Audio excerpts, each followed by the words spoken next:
बिनविरोध उमेदवार जे निवडून आले आहेत, मनसेनं काल पत्रकार परिषदेत शिवसेनेचेही नेते होते, ठाण्यामध्ये कशा पद्धतीने उमेदवारांना उपमुख्यमंत्र्यांच्या बंगल्यावर पोलिसांकरवी नेलं जात आहे हा व्हिडिओ त्यांनी रिलीज केला. प्लस मनसे या प्रकरणी न्यायालयातही जात आहे. ठाण्यामधलं जे चित्र किंवा व्हिडिओ काल मनसेचे ठाण्यातले नेते अविनाश जाधव, शिवसेनेचे नेते राजन विचारे यांनी समोर आणला तो अत्यंत गंभीर आहे. पोलीस उमेदवारांच्या घरात जातात, गेले मग मनसे असेल किंवा शिवसेना असेल, आणि त्यांना घरातून पकडून गाडीत टाकून एकनाथ शिंदेंच्या ठाण्यातल्या घरी आणतायत. हे काम पोलिसांना दिलंय, हे काम पोलिसांना दिलंय आणि पोलीस ते इमान इतबारे करतायत. आपल्या वर्दीची शान न राखता पोलीस ते काम करतायत. किंबहुना पोलिसांचाही नाईलाज असेल, पोलिसांनाही धमक्या दिल्या असतील, तुला चंद्रपूरला पाठवू, तुला गडचिरोलीत पाठवू. पण निवडणूक आयोगासमोर हे आता चित्र आल्यावर निवडणूक आयोग काय करणार आहे? तुम्ही याचा अर्थ तुम्ही शिवसेनेला किंवा मनसेला घाबरलेला आहात. तुमच्या समोर ते लढायला नको आहेत. तुम्ही मशाल असेल, इंजिन असेल याची भीती घेतलेली आहे. तुम्ही लढा ना आमच्या समोर. तुम्ही लढायला काहीच हरकत नाही, आम्ही लढायला तयार आहोत. खरं म्हणजे तुम्ही आमचं चिन्ह चोरलेलं आहे, पक्ष चोरलेला आहे, तरी आम्ही तुमच्याशी लढतो आहोत. एकनाथ शिंदे यांच्यामध्ये हिंमत आणि मर्दानगी असेल तर ते असे उद्योग करणार नाहीत. पण त्यांनी आयुष्यभर असेच पाठीमागून खंजीर खुपसण्याचे उद्योग केलेले आहेत. ठाण्यामध्ये जो प्रकार घडला किंवा घडतायत, घडवले गेले, त्या संदर्भात न्यायालयात जाणं, कारण निवडणूक आयोग काही करणार नाही. अहवाल मागवेल, चौकशी करेल, आमचं लक्ष आहे सांगेल. न्यायालयात जाणं हा एकमेव मार्ग त्याच्यासमोर आहे आणि न्यायालयात जर कोणी जात असेल तर त्याचं स्वागत केलं पाहिजे. यावरून लोकांच्या मनामध्ये मोठा रोष असलेला पाहायला चीड आहे, चीड आहे. लोकांच्या मनात चीड आहे आणि ती चीड तुम्हाला मतपेटीतून दिसेल. तुम्हाला वाटत असेल अशा प्रकारे उमेदवार पळवल्याने, मताला 10,000 15,000 वाटल्याने मुंबई ठाण्यातल्या मतदारांवर फरक पडेल, तर तो भ्रम आहे. जे विधानसभेला लोकसभेला झालं ते महापालिकेत होणार नाही याची मला खात्री आहे. कुलाब्यातलं तुम्ही म्हणत होतात राहुल नार्वेकरांचा आज जो अहवाल मुंबई महापालिकेने राज्य निवडणूक आयोगाकडे सादर केला त्यात त्यांचं म्हणणं आहे की तिथला जो आरोप होता नाही, त्याचं वर्तन अयोग्य होतं. नाही, आरोप मग विधानसभा अध्यक्षांचं वर्तन काय होतं? आरोवरती विधानसभा अध्यक्षांचा दबाव होता, हे अहवालात का आलं नाही? विधानसभा अध्यक्षांनी अशा प्रकारे रांगेत उभं राहून समोरच्या उमेदवारांना धमक्या दिलेल्या आहेत, ते अहवालात का आलं नाही? हरिभाऊ राठोड यांची तक्रार आहे, मनसेचे उमेदवार बबन महाडिक यांची तक्रार आहे. हे जे व्हिडिओ समोर आले त्याने विधानसभा अध्यक्ष सरळ सरळ धमक्या देत आहेत, दबाव आणतायत. पोलीस कमिशनरला फोन करून राठोडांची सुरक्षा काढण्याची धमकी देत आहेत. हे अहवालामध्ये का आलं नाही? विधानसभा अध्यक्षांना वाचवलं जाते. बघा, जसं पार्थ पवार प्रकरणामध्ये तहसीलदारांना अडकवून पार्थ पवार आणि त्यांच्या नातेवाईकांना वाचवलं, काय ते मुंडवा जमीन प्रकरणात पार्थ पवारला कुठे अटक झाली? अटक भलत्यानाच झाली, अधिकाऱ्यांना अटक झाली, त्यांचा बळी घेतला, अधिकाऱ्यांचा, तहसीलदारांचा बळी घेतला. तसा इथे आरोचा बळी घेतला जाईल. नाही, पण त्यात निवडणूक आयोगाचं असं म्हणणं आहे की उमेदवार जे इच्छुक होते उमेदवारी अर्ज भरण्यासाठी त्यांच्याकडून पैसे घेतले, रिसीट दिल्या त्यांना दिली गेली, तर अशा वेळेस ती कार्यवाही होणं, ती कार्यवाही होऊ नये, ती कार्यवाही होऊ नये म्हणूनच विधानसभा अध्यक्ष तिथे येऊन उभे राहिले. अशा प्रकारे त्यांचे अर्ज रोखले जावेत. त्यासाठीच विधानसभेचे अध्यक्ष तिथे उभे राहून दहशत आणि धमक्यांचं वातावरण निर्माण करत होते. स्पष्ट दिसत आहे. तुम्ही कोणाची बाजू घेताय? तुम्ही गुन्हेगारांची बाजू घेऊ नका. हे व्हाईट कॉलर क्रिमिनल आहे सगळे, आणि त्यांना कायद्याचं ज्ञान असल्यामुळे त्या कायद्याचा ज्ञानाचा वापर राजकीय गुन्हेगारीसाठी करताय. यंदा प्रचारामध्ये उद्धव ठाकरे हे सभांपेक्षा शाखा भेटीने जास्त भर देत आहे का? कारण की सभा ज्या आहेत त्या तोप धडाडायच्या, मात्र आता यंदा शाखा भेटी जास्त चालल्या. नाही, शाखा भेटी ही सुद्धा एक सभा. त्या कालच्या तुम्ही जर शाखा भेटी पाहिल्या असतील तर प्रत्येक शाखेच्या बाहेर एक सभा झाली आहे. प्रत्येक शाखेच्या बाहेर मोठ्या प्रमाणात शिवसैनिक, मनसेचे कार्यकर्ते, मतदार, जनता ही मोठ्या संख्येनं उभे राहिला. तिथे उद्धव साहेबांनी एक सभाच घेतली आहे. प्रत्येक ठिकाणी अनेक सभा होत आहेत त्या प्रकारे. नारायण राणेंसंदर्भातलं एक बरं, हा तर संयुक्त उद्धव ठाकरे शाखांना भेटी देत आहेत. आज उद्धव ठाकरे, राज ठाकरे संयुक्तपणे शिवडीतल्या शाखांना भेटी देणार आहेत. अशा वेळेस एक आणखी प्रकार समोर येतोय की दोन्ही पक्षातले समोरासमोर जे बंडखोर आहेत ते अजूनही काही प्रभागांमध्ये कायम आहेत आणि याचा फटका ठाकरे बंधू युतीला या निवडणुकीत बसेल असं वाटत नाही का? त्याच्यावर अजूनही कारवाई झालेली नाही. एक लक्षात घ्या की बंडखोरांवर कारवाई होईल, काही कारवाया झालेल्या आहेत, पण आम्हाला पूर्ण खात्री आहे या वेळेला कोणत्याही शिवसेना किंवा मनसेच्या बंडखोराला लोक मतदान करणार नाही. लोकांनी ठरवलंय की ठाकरे बंधूंचे जे उमेदवार आहेत त्यांना मतदान करायचे.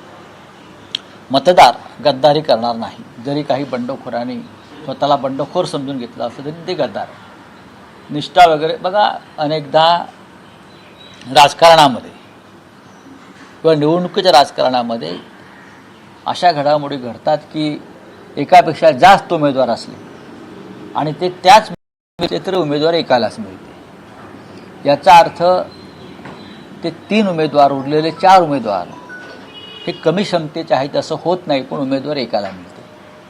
तसं झालं आहे. पण तुम्ही अशा वेळेला पक्षाबरोबर राहणं या संकट काळात याआधी राहिलेला आहात, तुम्ही राहायला पाहिजे. पण राऊतसाहेब, या आधीचा अनुभव असा आहे, बंडखोर त्यांची उमेदवारी कायम ठेवतात आणि काही प्रभागांमध्ये बंडखोर निवडून येतात. भले कारवाई झाली तरी त्यांना पक्षात परत घेतलं जातं. तर यावेळेस असं हे मी आता सांगत नाही, पण मला पूर्ण खात्री आहे की यावेळेला मराठी जनता बंडखोरांना मतदान करणार नाही. संयुक्त सभा तुम्ही म्हटलं होतं की होती, आजची तारीख देखील दिली होती, परंतु पुढे ढकलल्या जात आहेत संयुक्त सभा दोन्ही ठाकरे बंधूंची. एकच सभा होणार. नाही, एकच सभा तीर्थावर. इतर सभांना शक्ती लावण्यापेक्षा कार्यकर्ते प्रचारात गुंतलेले असतात. ही निवडणूक वेगळ्या प्रकारच्या लोकांपर्यंत पोहोचणं गरजेचं आहे. त्याच्यामुळे माननीय उद्धवजी आणि माननीय रावसाहेब यांनी कालही शिवसेना भवनात त्यावर चर्चा केली आणि त्यानंतर या निर्णयापर्यंत आम्ही आलो की एकच सभा दणदणीत ही शिवतीर्थावरच घ्यावी, ते योग्य ठरेल. मुंबई बाहेरचं काय? मुंबईबाहेर ठाण्यात एक सभा होईल, कल्याण डोंबिवलीमध्ये संदर्भात चर्चा सुरू आहे, नाशिकला होईल, संभाजीनगरला स्वतः उद्धवजी करतील, नाशिकला संयुक्त सभा होईल. राऊतसाहेब, याआधी बघितलं तर आचारसंहितेत नामफलक किंवा श्रेयांचे फलक झाकले जात होते आणि आचारसंहितेचे काही नियम होते. पण यंदा एका बातमीत वृत्तपत्राने एक बातमी दिली आहे की कुलाब्यात जो बाळासाहेबांचा पुतळा आहे तो हिरव्या पडद्यांनी झाकला गेलेला आहे. तर बाळासाहेबांचा धाक आजही कायम आहे. बाळासाहेबांची भीती ही देवेंद्र फडणवीस, एकनाथ शिंदे यांच्या मनामध्ये जी बसलेली आहे, ती भले काही बोलत असतील हो, हिंदू हृदय सम्राटांचा विचार, आचार, पण मुळात तुम्ही त्यांची जी भीती मनात तुमच्या आहे त्यातून हे तुम्ही बाळासाहेब ठाकरेंचं. बघा, बाळासाहेब ठाकरे हे राष्ट्रपुरुष आहेत. ते आता काही एका राजकीय पक्षाचे नेते राहिलेले नाहीत ना. त्यांना तुम्ही राष्ट्रपुरुषाचा दर्जा दिल्यावर तुम्ही गांधींचा पुतळा झाकलाय का? मग मुंबईमध्ये अटल बिहारी वाजपेयींचे पुतळे आहेत, झाका ना. मुंबईमध्ये अटलजींचे अनेक त्यांच्या नावानं संस्था आहेत आणि त्यांचे पुतळे आहेत काही ठिकाणी.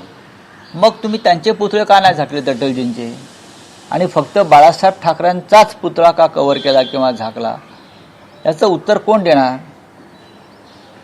तुम्ही बाळासाहेब ठाकरेंच्या नावानं अजूनही मतं मागताय ना, तुमची लायकी नसताना, चोरलेल्या पक्षाच्या नावावर. मग बाळासाहेबांचा तुम्ही पुतळा झाकताय. पण निवडणूक आयोग इतका मूर्ख आहे की बाळासाहेबांचे फोटो आम्ही पाठे बॅनरवर लावतो आहे. प्रत्येकजण ते चोरलेला शिवसेनावाले लावत आहेत, भाजपवाले लावत आहेत. ते कसे झाकणार तुम्ही? एक पुतळा झाकून काय होणार आहे? इतका मूर्ख आयोग आम्ही आयुष्यात नाही पाहिला. ज्या पद्धतीचा आयोगाचा हा मूर्खपणा आहे की बाळासाहेबांचा पुतळा झाकलेला आहे सत्य असेल, आज वृत्तपत्रात त्या संदर्भात एक चित्र आलेलं आहे, मग अटल बिहारी वाजपेयींचा झाकलात का? महात्मा गांधींचा झाकलात का? टिळकसुद्धा काँग्रेसचे अध्यक्ष होते एकेकाळी, त्यांचा झाकलात का? सांगा ना, कोणाचे झाकले आणि बाळासाहेबांचेच का झाकलेत? याचं उत्तर द्यावं लागेल. रोज आणखी एक संदर्भात दोन प्रश्न आहे आहेत. देवेंद्र फडणवीस सभेत ठाकरे बंधूंच्या युती संदर्भात ही कॅमेरामॅन आणि कार्टुनिस्टची युती म्हणजेच करप्शन आणि कन्फ्युजन यांची युती असल्याचा त्यांनी अडवाणी बरोबर गौतम अडाणी बरोबर युती करण्यापेक्षा दोन कलाकार एकत्र आले. बाळासाहेब ठाकरे व्यंगचित्रकार होते ना, तुम्ही त्यांना तेच म्हणाल का? बाळासाहेबांची युती ही एक कार्टुनिस्ट आणि अटल बिहारी कवी होते, एका कवीची युती होती. त्याच्यावरती काय म्हणणं आहे मिस्टर फडणवीसांचं? सांगा ना मला. तुमच्याकडे कोणतीही कला नाही भ्रष्टाचाराशिवाय आणि झुंडशाहीशिवाय. कोणत्या कलेमध्ये हे अवगत आहेत का? मला सांगा ना. एकनाथ शिंदे का साहित्य संमेलनात भाषण करत होते, मला हसायला झालं. एकनाथ शिंदे मुख्यमंत्र्यांना आमंत्रण असायला पाहिजे, ते राज्याचे प्रमुख आहेत. मुख्यमंत्र्यांना बोलवलं म्हणून मलाही बोलवा असा हट्ट शिंदेच्या लोकांनी साहित्य संमेलनात धरला. का मोठी देणगी दिली असेल तर दिल्लीत दिली होती, आणि काल ते भाषण करत होते साहित्य. म्हणजे गंमतच चालली आहे राज्यामध्ये, विनोदच चाललेला आहे मोठा. फडणवीस असंही म्हणाले, म्हणजे फडणवीस काय म्हणतात त्याच्यावरती ते मुख्यमंत्री आहेत म्हणून त्यांचं ऐकलं जातं. ते या राज्याचे सन्माननीय मुख्यमंत्री आहेत म्हणून आम्ही त्यांचं ऐकतो, त्यांच्या बोलण्याचा विचार करतो गांभीर्यानं. ते जेव्हा मुख्यमंत्री नसतील तेव्हा त्यांचं कोणीच ऐकणार नाही, त्यांच्या पक्षात सुद्धा कोणी ऐकणार नाही. ते काही बोलतील. एक कार्टुनिस्ट कॅमेरामॅन व्हायला आणि अभ्यास करावा लागतो. त्यांना वकील झाले पण वकिली केली का? अजिबात नाही. पण त्यांनी म्हटलं करप्शन आणि कन्फ्युजन असाही उल्लेख केलेला. करप्शनचा भाषा कोण असेल तर भारतीय जनता पक्ष आहे. करप्शन काय लेवलला आहे त्यांच्या सरकारमध्ये हे अजित पवारांनी सांगितलंय की भाजपची भूक बकासुराची आहे. माझ्यावर 70,000 कोटीचा आरोप केला आणि मी त्यांच्याबरोबर पक्षात आहे, यापेक्षा भ्रष्टाचाराचा पुरावा काय भाजपला? स्वतः त्यांच्या डेप्युटी सीएमनी भ्रष्टाचाराचा पुरावा दिलेला आहे. हो, हां, मुंबई विकली अडाणींना, हा भ्रष्टाचार नाही का? हा भ्रष्टाचार नाही. अख्खा देश अडाणीच्या घशात घातला, हा भ्रष्टाचार नाही. काय सांगतात मिस्टर देवेंद्र फडणवीस? मुख्यमंत्री आहात, मुख्यमंत्र्यासारखं वागा आणि बोला. नारायण राणे संदर्भात दोन प्रश्न आहेत. नारायण राणे संदर्भात मी कोणत्या प्रश्नाला उत्तर देणार नाही. ते वेगळ्या पक्षाचे नेते आहेत, त्यांचे प्रश्न त्यांना विचारा. ते असं सुद्धा म्हणाले की शिवसेनेचा ठाकरे गट आणि मनसेचं वचननामा नाही तर वाचननामा आहे. असेल ना वाचननामा. आमची वाचन संस्कृती आहे ना, आम्ही सुशिक्षित लोक आहोत. तुमच्या पक्षातल्या लोकांना लिहिता वाचता येत नाही आणि साहित्य संमेलनात जाऊन भाषणं करतायत. काय सांगताय तुम्ही? आहे ना, काय ते बोलतील ते आहे. पण तुम्ही वचननामा आमचा वाचलाय, किती ताकदीचा आहे तो फडणवीसांनी, म्हणून त्यांना बोलावं लागतं. असं सुद्धा म्हणाले की ठाकरे आता ज्यांना वंदे मातरमची अलर्जी आहे त्यांच्यासोबत जाऊन बसले. वंदे मातरमची ॲलर्जी कोणाला आहे? हे वंदे मातरमवर जेव्हा चर्चा झाली पार्लमेंटला तेव्हा देशाने ऐकलं ना.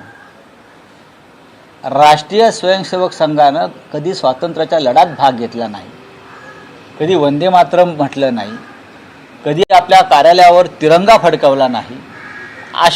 अशा संघाचे कार्यकर्ते आम्हाला वंदे मातरमवर सांगतायत, हे गंमत आहे.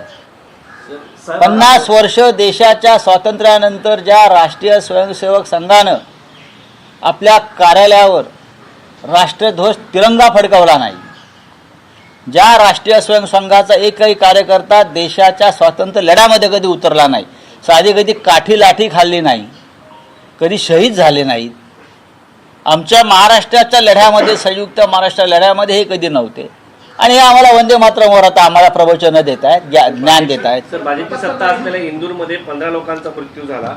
आता गांधीनगरमध्ये देखील महापालिकेमध्ये भाजपची सत्ता आहे, तिथे 104 मुलं आजारी पडली आहेत.